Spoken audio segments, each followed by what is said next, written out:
Durante imenso tempo eu pensei mesmo que o meu primeiro vídeo assim de YouTube, assim long form, ia ser sobre os meus livros favoritos, os livros que eu menos gostei. Não queria ser sobre eu ter de voltar atrás e falar dos livros que eu li na faculdade com 19 anos, portanto há 10 anos atrás, ok?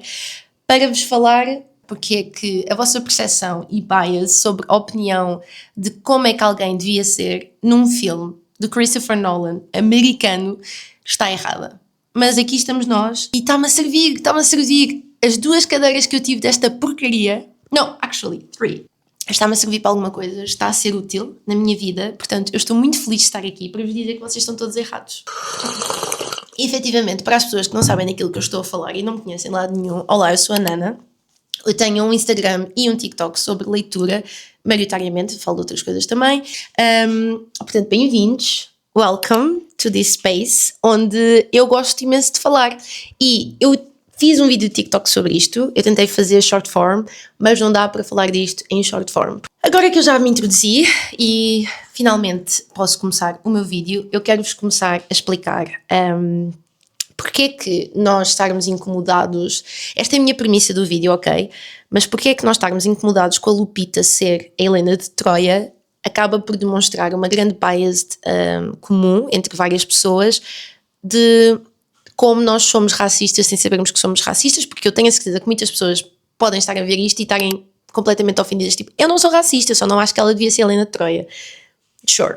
Para as pessoas que não fazem ideia e acabaram aqui, somehow, they don't know what's going on, eu vou explicar tudo, por isso é que quis fazer long form, don't worry, e vou pôr aqui coisinhas para vocês estarem entretidos enquanto eu estou a falar.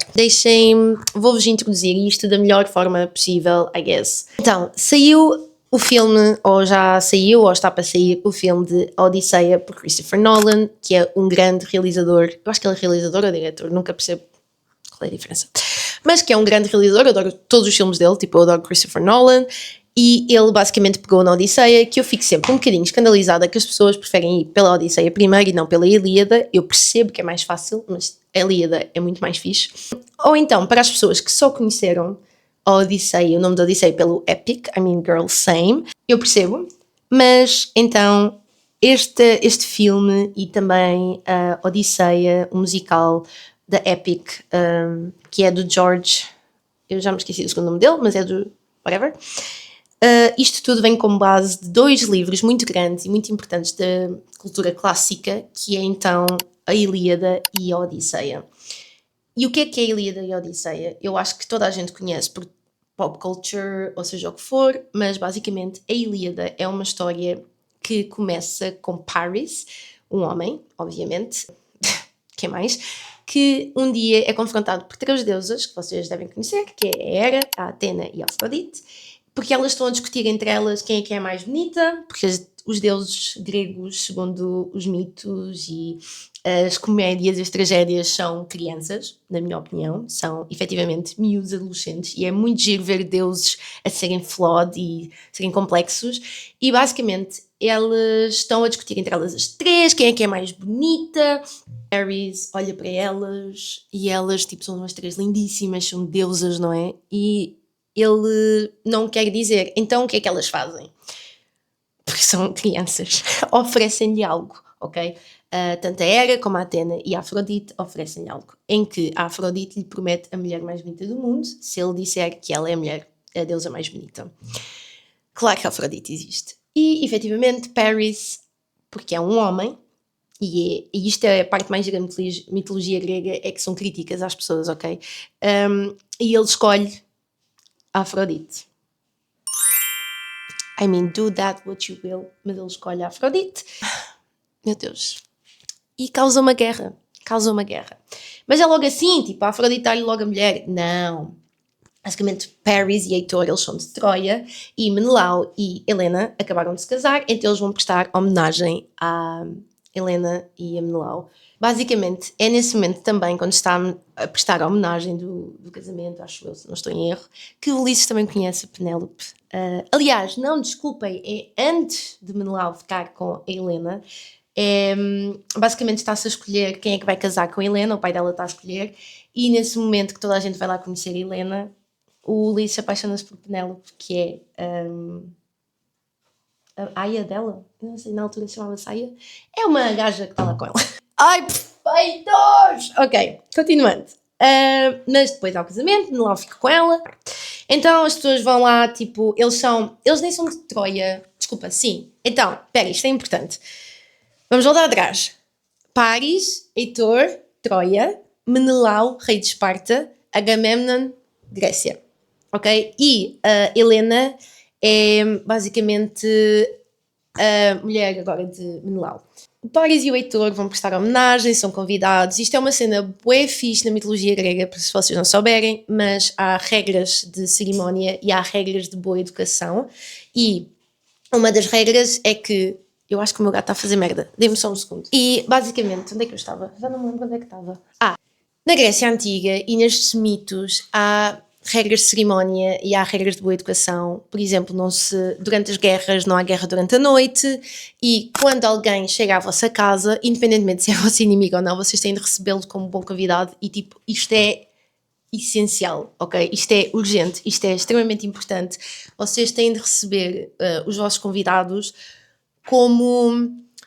muito bem, tipo, é uma regra de cerimónia, é muito importante e basicamente quando o Heitor e o Paris chegam para prestar homenagens ao Menelau, eles recebem-lhe bem, portanto ainda é pior o que ele faz a seguir, mas o Paris e a Helena apaixonam-se, supostamente, tipo, há uma grande discussão, tipo, da literatura clássica, se eles se apaixonaram ou não, se o Paris a raptou, ninguém sabe muito bem, ele acha a mesma mulher mais bonita do mundo, depois lembra-se que a Afrodite prometeu, e eles apaixonam-se.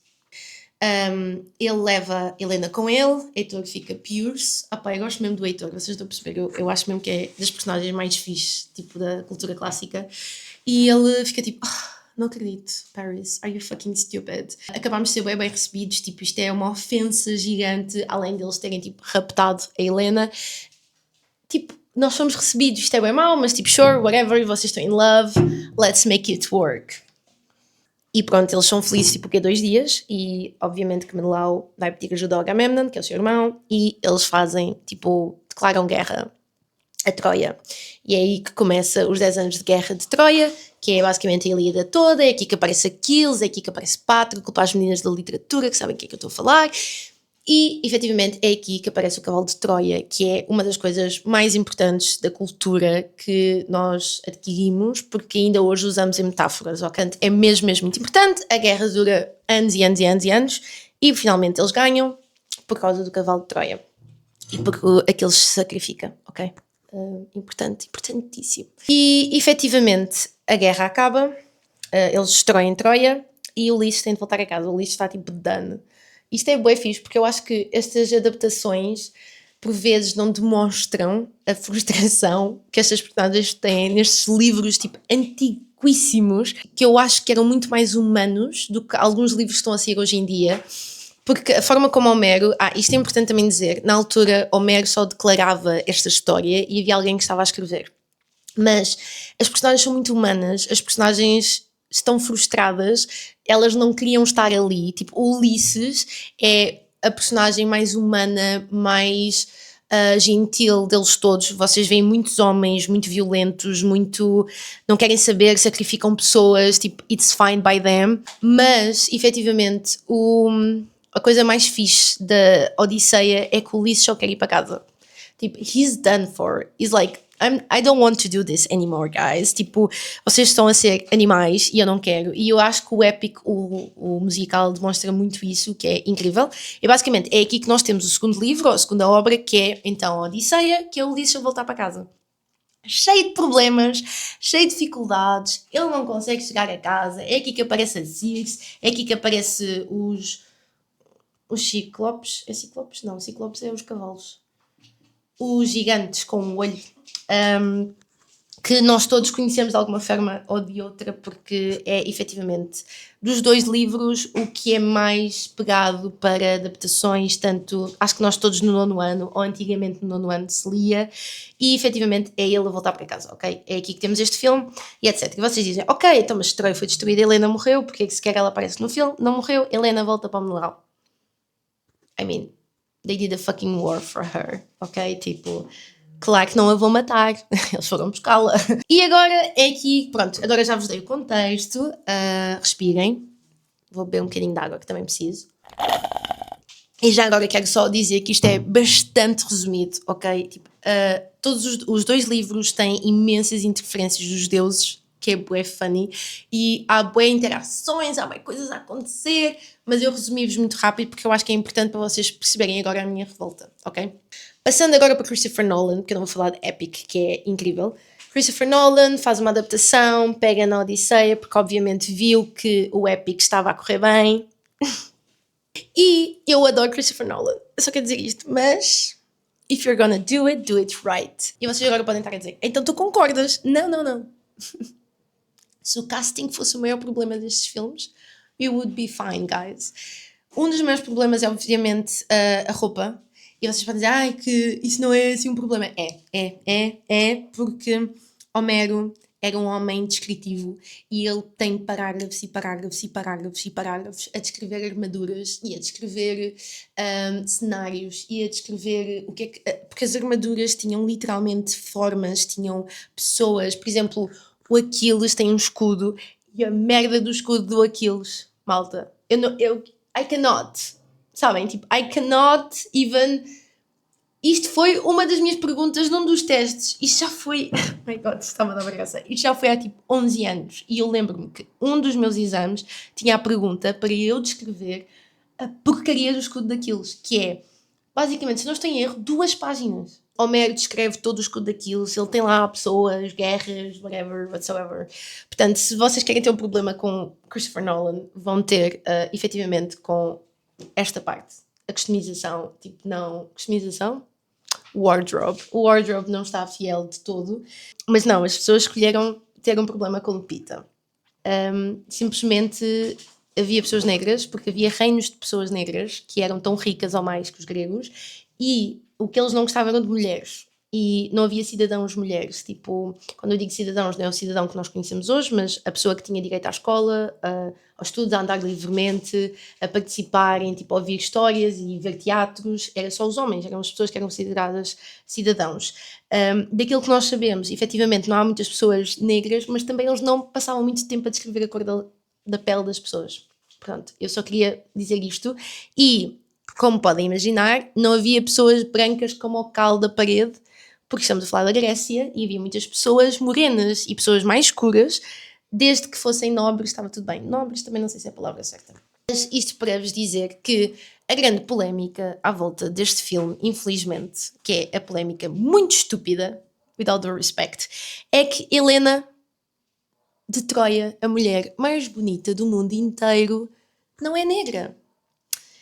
E eu quero mesmo dizer-vos com todo o devido respeito que vocês estão absolutamente errados. Ou seja, isto eu contei-vos esta parte da Grécia Antiga porque eu acho que é importante então ir um bocadinho para a frente. Se vocês não conhecem Alexandre o Grande, Alexandre foi uma pessoa muito importante e ele tinha uma biblioteca gigante onde ele conservava muitos livros, muita parte da ciência que foi descoberta na Grécia Antiga, e houve um grande incêndio que essa biblioteca foi... E basicamente nós perdemos imensa coisa.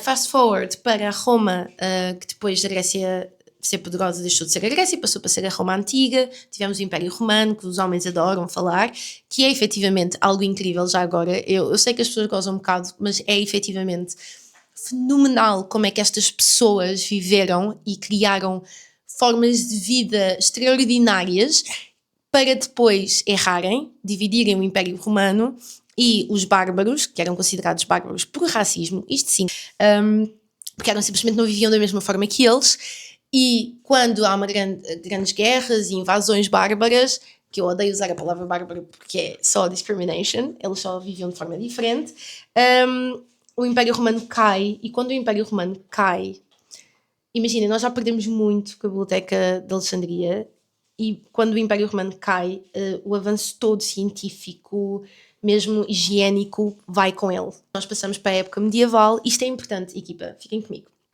Nós passamos para a época medieval em que as pessoas não sabiam ler. Estamos a falar de fases tipo Grécia, Roma, que as pessoas sabiam ler, que eram cultas, que eram magnânimas, ok? E ao mesmo tempo tínhamos o Egito, tínhamos vários países que estavam tinha uma cultura incrível e com a humanidade, como sempre, gananciosa, ambiciosa, estraga tudo. E nós temos as Dark Ages, que é uma parte que eu só sei muito da Europa, eu não sei o que é que está a acontecer no resto do mundo, mas, efetivamente, a época medieval é uma fase completamente dark, ok? É mesmo considerado Dark Ages, não só porque estava sempre a chover e estávamos numa fase de frio, mas efetivamente porque se perdeu tudo, ok? Há muitos poucos textos sobre esta altura, porque as pessoas não sabiam ler, só a realeza, foi aqui que começa a aparecer os reis, da forma que nós os conhecemos, só eles é que conseguiam ler, e o clérigo. Obviamente que só o clérigo saber ler acaba por também demonstrar porque é que a igreja hoje em dia é tão forte. E importante, obviamente durante a época romana apareceu Jesus Cristo, apareceu o cristianismo, e depois das Dark Ages quem sabia ler era o clérigo e a realeza, ou seja, as pessoas comuns como nós não liam. A média de vida era aos 30 anos, não havia higiene qualquer na Europa. É uma fase muito triste para a Europa, porque passou-se de uma altura de conhecimento para efetivamente zero, ok? Nós passamos de ciência, de olhar para as estrelas, de a matemática para acreditar em Deus, e Deus ser a nossa supremacia, e se vocês não seguirem Deus, vocês vão arder, e pronto. É muito fascinante esta mudança, este shift, que efetivamente não tem nada a ver com o que eu estou a falar hoje, mas que eu acho que nós estamos a ir pelo mesmo caminho. Call me on this. Prossegue, época medieval, e passa por uma época, eu não sei em que altura começa a ser em 1400 ou 1500, mas o Renascimento nasce, ok? Eu agora estou a dizer Renascimento e lembrei-me tipo do plágio que elas fazem, Renascimento. Exato, foi o século XIV. Foi o século, começou em 1300 então, o XIV até o 16, portanto foi até 1500 e tal, e depois em 1600 já passamos para o romântico, se eu não estou em erro, aqui eu já não me lembro. João, basicamente nós temos então o Renascimento que começa a sair do centro. Isto é tudo muito importante, ok? Eu já vou explicar porque é que é racismo. Keep up with me. Mas nós saímos de época medieval para uma época em que, ok, Deus deixa de estar no centro, começamos a pôr o humano no centro, a antropologia começa a nascer, que era algo que os gregos e os romanos já faziam. Começamos a voltar à ciência, ao racionalismo, é aqui que começam os descobrimentos, com muitas aspas, e obviamente aqui a expansão, tipo as pessoas, os reinados querem ver parte do mundo e depois obviamente colonizar, porque não conseguem parar de serem homens. Pronto, começa a haver um otimismo, uma nova forma de viver e efetivamente volta-se a virar para as inspirações clássicas, e é aqui que nós começamos a ver, é aqui que eu queria chegar, começamos a ver os quadros de Helena. E vocês dizem, vês, a Helena é branca. Não, a interpretação de Helena por um homem branco, efetivamente, vários pintores que voltam tipo, a inspiração clássica e etc, e começamos a ver imensos quadros de Helena de Troia, porque de repente toda a gente está a começar a ler outra vez, e a começar a ser culto, e efetivamente nós começamos a ver quadros de Helena. Helena loira, Helena branca, Helena de Troia, a mulher mais bonita do mundo, tem cachos loiros até aos pés e é lindíssima para um europeu que conhece só mulheres brancas. Claro que sim. Claro que quando eu leio um livro e eu leio O Homem Mais Bonito do Mundo, sem qualquer outra informação, eu, como Adriana, que viveu em Portugal até hoje, tenho a minha interpretação do que é um homem lindo, e eu, se tiver de pintar, vou pintar como eu imagino um homem lindo. Do you get what I'm getting at, babes? Exactly. Se ainda não, pera, dou-vos um segundo. Pronto, o que nós temos aqui é uma interpretação da Helena de Troia, da Helena da Grécia, da Helena de Esparta, do That What You Will, because she's going everywhere. O que nós temos aqui é uma interpretação, eu, como pintor europeu, que ainda está a começar a expansão e descobrimentos, colonização no fundo, eu vou achar que a mulher mais bonita do mundo é a mulher que eu vi na padaria, não é? Na taberna, e para mim ela é a mulher mais bonita do mundo, então eu vou-me inspirar. Obviamente que os europeus, que ainda não, que só estavam na Europa, apesar de já estarmos com a colonização a acontecer, eles ainda viam, ainda tinham esta imagem de que os seres que eles estavam a colonizar eram muito abaixo deles, portanto as mulheres mais bonitas do mundo eram as europeias. Claro que isso significa que a vossa interpretação da Helena de Troia, com base nos quadros clássicos, está errada. E agora, vocês dizem, mas no livro ela também é branca, guys, did you read it? Só para poderem discutir com alguém online, não acho que isso aconteceu, acho que há pessoas que leram, mas eu acho que não é toda a gente que leu, portanto, nem venham, vai estar com isto. Mas para aquelas pessoas que estão a insistir, mas não li, I'll give you that. And I'll prove you wrong. As descrições que Homero faz é que Helena é a mulher mais linda do mundo. Isto é a parte essencial e eu vou tentar encontrar por aqui a quote, porque I want you to quote me on this, ok? Temos aqui uma primeira que só diz: a ele respondeu Helena, divina entre as mulheres, again, non-physical. Ok, basicamente, em toda a Ilíada, que é quando a Helena aparece, nós não vemos descrições físicas. Tipo, primeiro isto é escrito em verso, é muito diferente. As descrições mais específicas são de homens. Pronto, mas aqui temos uma descrição que diz assim: assim que viram Helena avançar em direção à muralha, sussurraram uns aos outros as palavras apetechadas de asas. Não é ignomínia que troianos e aqueus de belas Témides sofram durante tanto tempo de dores por causa de uma mulher destas. Maravilhosamente se assemelha ela às deusas imortais, mas apesar dela ser quem é, que regresse nas naus, que aqui não fique como flágulo para nós e os nossos filhos. Basicamente, nós só vimos isto, ok? Tipo, estas descrições, não há nada que diga que ela é branca, de cabelos loiros, literalmente não há nada, não há citações, malta, tipo, eu não sei o que é que vocês querem que eu vos diga, não há. O que há é a nossa incapacidade de imaginar uma mulher negra como a mulher mais bonita do mundo inteiro. O que há é uma dificuldade biased, comum, não é? De imaginarmos uma mulher negra como a mulher dita mais bonita do mundo inteiro. E obviamente que nós não estamos a ver esta atrocidade e esta revolta quando olhamos para a Zendaya como Athena, que também, eu acho que não há muitas descrições do físico dela, mas posso pesquisar para vocês. Athena. Obviamente, lá está. Nós não vemos descrições físicas, sabemos que ela está sempre vestida em armadura, tal e qual como sabemos que a Helena está sempre vestida em grandes vestes, em grandes robes, em roupa elegante, que isto é outra coisa que é muito dito de Helena, que ela é muito elegante, ela entra num quarto ou numa sala e toda a gente quase que fica sem ar, mas o Ulisses não ficou sem ar porque a Penélope foi que lhe tirou o ar. E basicamente, tipo, nós não temos descrições físicas de destas mulheres, né? Nenhuma destas mulheres, mas, no entanto, todavia, não obstante, não nos choca vermos Zendaya, porque Zendaya é uma favorita dos mídia, da cultura pop, é uma mulher mais clara, como eu, e, efetivamente, a Lupita é mais escura, e por isto há muita gente incomodada.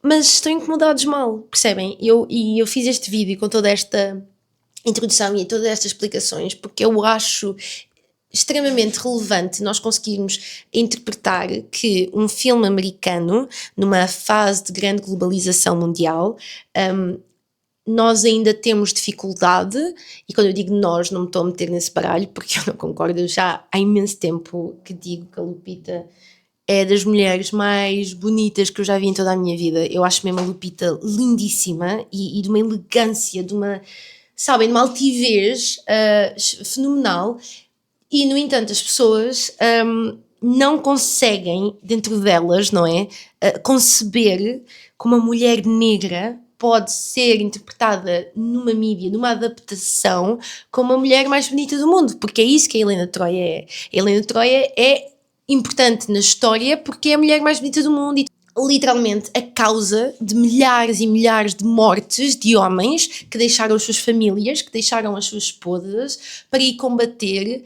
porque um homem raptou-a e o outro não conseguiu aceitar que a mulher dele mais linda do mundo inteiro foi levada. Isto é a mulher que ainda hoje se fala nela por ser tão bonita, que criou um caos e uma atrocidade entre pessoas, de pessoas que não voltaram a casa, foram 10 anos de guerra, que deuses meteram-se ao barulho, e como é que alguma vez uma mulher deste calibre podia ser uma mulher negra? É isto que eu estou a ouvir. E é isto que está a ser dito. Não interessa se a roupa está bem feita ou mal feita, não sei porquê, isto é o que me ofende mais. Eu estou com muito medo de ver o filme, porque, como vos disse, eu estudei esta porcaria, portanto há muitos detalhes que eu sei, e incomoda-me que este seja o discurso, continua a ser um discurso, e efetivamente muito online. Isto é uma discussão online, isto é muito uma discussão de pessoas que têm usernames, que não têm caras, que nós acabamos por entrar numa sociedade, isto é outro discurso e posso fazer outro vídeo sobre isso, mas nós estamos completamente agarrados ao que é estar online e o discurso online, e reduzimos toda a nossa vida e a nossa percepção para aquilo que vemos online. Isto não é, obviamente, também uma discussão normal que se tem entre amigos, não é? Isto é uma discussão que se tem online, isto é uma discussão que se tem quando pessoas, especialmente incels, ficam incomodados, e pessoas racistas ficam incomodadas, e as pessoas, obviamente, que online são muito mais abertamente racistas e machistas, porque quais são as consequências? Não há. Agora, isto pode-se alargar a todos os tipos de coisas que foram, a todos os tipos de adaptações, que existe um discurso sobre isto, que é porque é que nós estamos a virar todas as personagens negras, a Pequena Sereia, a Percy Jackson. Ok, tu cresceste com isto há milhares e milhares de anos, que a cultura dentro do ocidental, que eu não gosto de usar o termo ocidental, mas sim, certo, dentro do ocidental, reflete aquilo que é a maioria das pessoas. Só que nós hoje vivemos num mundo globalizado que não faz sentido nós termos histórias só como personagens brancas principais, e para crianças que crescem em ambientes que não veem pessoas como elas na televisão, a representatividade é extremamente, se não crucial e urgente, para que as pessoas consigam sentir que a aparência delas, nós vivemos num mundo de aparências, que a aparência delas não é anormal, que não é errada, e ver adultos, especialmente mulheres adultas e homens adultos, a discutir sobre o que é que faz ou não sentido, dentro de um filme que não lhes diz respeito e que se calhar nem iam ver o filme, acaba só por demonstrar mais uma vez esta necessidade de racismo, porque é que este assunto te incomoda tanto. Mas se fosse ao contrário, se nós puséssemos pessoas brancas a fazer personagens negras, vocês não iam gostar, como efetivamente fizeram até há muito pouco tempo. E nós não gostamos. Portanto, acho que isso é outro discurso e toda outra conversa que vai demorar imenso tempo. Portanto, eu não vou debater-me, porque este vídeo já está muito longo, mas o mundo está a mudar e efetivamente há muitas pessoas que estão incomodadas, e eu acho que nós estávamos numa fase de grande mudança e de grande abertura para voltarmos atrás, e estamos a voltar ao não, se não é aquilo que eu estou habituada a ver, eu não quero ver. Portanto, toda a gente que não é branca é alguém que representa perigo, o wokeismo, e que o wokeismo agora é totalmente negativo, não é usado na internet, e toda a gente que não é branco, straight, basic, normal, que não está na internet, que está na internet efetivamente, são pessoas que requerem um nível de conversa, ou que vão nos dizer algo que vai contra aquilo que eu quero ver, que eu quero ver uma mulher branca como eu online, aparentemente, ou os homens querem ver mulheres brancas, e efetivamente as pessoas já ficam incomodadas por verem isto, porque lhes incomoda deixarem de ser o centro, e incomodas o mundo estar a mudar e o mundo estar a ser globalizado, porque... Mas é engraçado, porque é exatamente isto que aconteceu há 500 anos atrás, quando os europeus começaram a ir a partes do mundo e a dizer, olha, o que faz sentido somos nós e não são vocês. Mas isto não é a conversa de hoje, não é a conversa que eu me vou estender muito mais. A conversa que eu queria ter era sobre Helena de Troia, e acabei por falar imensas coisas, porque acabam por se completar muito umas nas outras. Mas para concluir, a Lupita, eu não vi o filme ainda, mas acho que ela é perfeita para a Helena, porque é uma mulher lindíssima, e qualquer mulher lindíssima poderia ser Helena, seja ela branca, seja ela negra, seja ela de qualquer país árabe, indiano, whatever, guys. Tipo, desde que fosse uma mulher lindíssima, dava para fazer Helena de Troia. É isso que vocês têm de, sabem, clock it to you. E efetivamente, as nossas suposições vêm também de um sítio, e às vezes eu acho que o que falta é as pessoas refletirem um bocadinho, mas de onde é que vem esta minha ideia que a Helena é loira e branca e whatever? De onde é que vem, efetivamente? Porque não é do source. Vem de uma interpretação que foi feita por outros homens.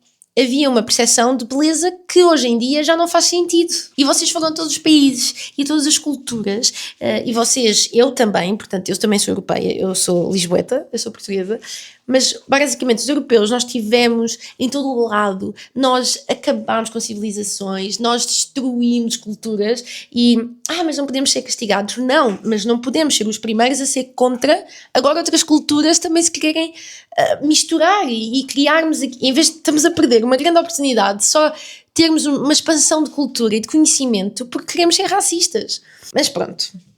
E se calhar é um tema para outra altura, não vou estender muito mais, como eu já disse 3 vezes, mas acho que vou acabar-me por aqui. E pronto, eu espero que tenha sido enlightening para muitas pessoas ver este vídeo. Para mim foi muito bom voltar às minhas raízes europeias de estudos. E pronto, se quiserem ver mais vídeos como estes, eu acho que vou fazer mais, porque eu gostei muito. E é isso. É isso. Questionem-se, revisem. Pensem de onde é que vem o vosso bias, pensem de onde é que vem a vossa frustração, a vossa raiva, porque podem se surpreender. Pesquisem. You might be surprised. E é isso. Espero que tenham gostado. Não estava a esperar que este fosse o meu primeiro vídeo, mas fico feliz que seja. E foi um prazer, com amor. Nana. Beijo!